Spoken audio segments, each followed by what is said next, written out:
how does the funder, the artist, negotiate with members of the public to take over ownership? So we are treading on a very dangerous ground to think that just one or two power structure point in this structure can determine the outcome of a whole project working with the public. There is much more other key player there.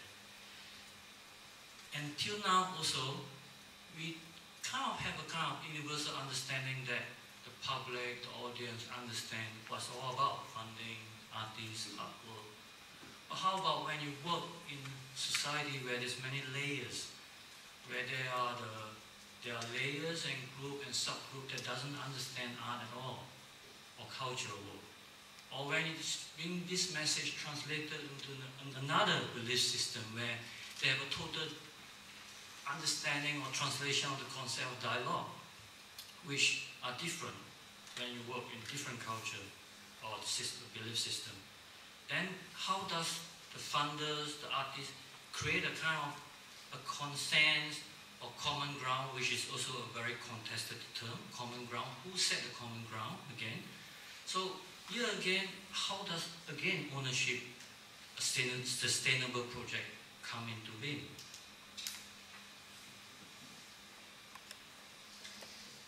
Is there a specific response to that from the audience or the panel? Not the panel, but I'd love to respond.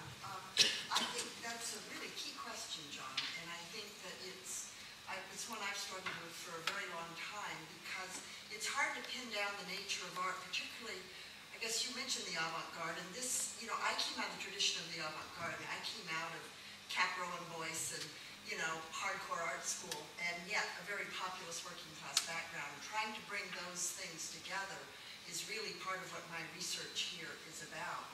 And I think that the dilemma is in first defining the work, or defining the works, maybe it's plural, because I don't think it's so hard to define it in terms of social outcomes, which Nickel would be interested in. You know, how many cops changed their opinion, and, you know, how many kids didn't get beaten up as a result, and those kinds of things.